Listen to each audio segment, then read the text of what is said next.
Atom bomb? What atom bomb?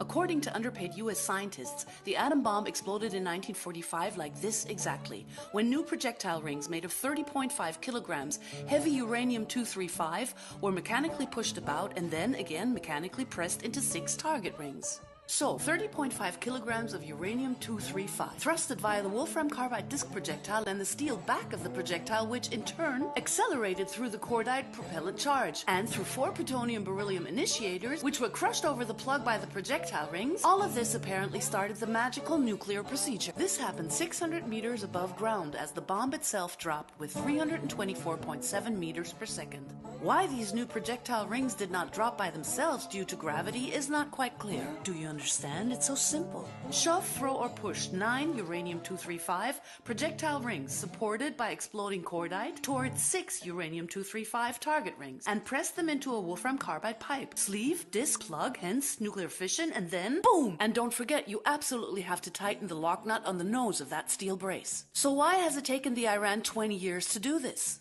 In short, because all of the above is complete nonsense. Stupid, idiotic, lying propaganda. It doesn't work. Metal in contact with metal, be it gold, silver, lead, iron, any kind of uranium, including uranium-235, does not split exponentially and certainly doesn't explode initiated by polonium or beryllium, not even when it is compacted mechanically and definitely not suddenly. So, the atom bomb dropped on the 6th of August 1945 from an altitude of 9,255 meters in 57 seconds and detonated precisely at 600 meters exactly as shown here. Would it have dropped for 2 seconds more, it would have hit the ground and would have been destroyed, and would have never exploded.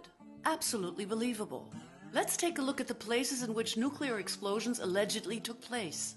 Nagasaki and Hiroshima. Does this look like something where an explosion with a temperature of 1 million Kelvin happened? Looks more like Dresden in 1945 to me. The windows in the center of the Bank of Japan building are broken, not the outer ones. A bomb strong enough to sweep away brick constructions, yet too weak to bend trees.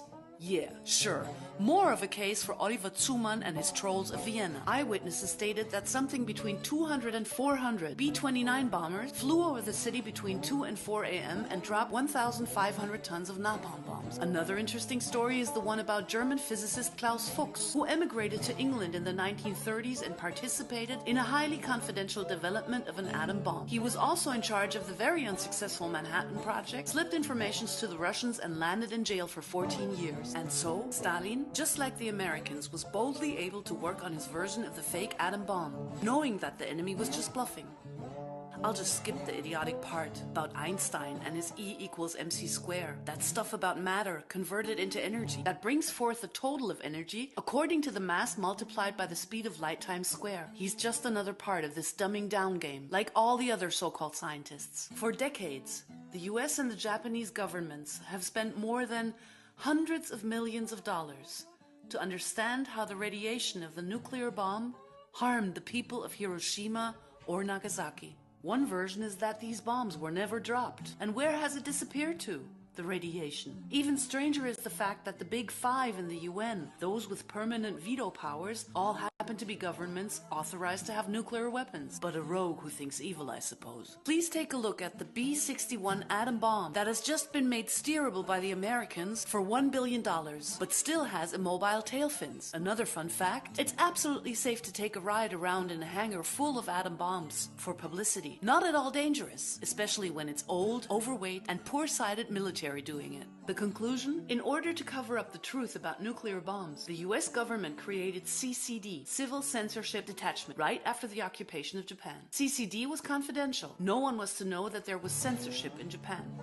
Anyone who took photos of the devastation in Hiroshima and Nagasaki, or claimed that the bomb was a fraud, was simply incarcerated or executed, because they were disturbing public peace. Anyone who cannot see the connection to the contemporary events in our days, anyone who believes in the official explanation of 9/11, the moon landing, or the assassination of John F. Kennedy, obviously has no trouble in believing that the collision of 2 small uranium plates made a giant explosion of 100 million degrees Celsius possible that disintegrated everything within a radius of several hundreds of kilometers. To put it simply, it's an enormous deceit to keep people in fear and compliance, and to keep some of the not-so-bright leaders of this world at bay by expressing an exaggerated military dominance that doesn't even exist. Stay alert, and don't let them fool you.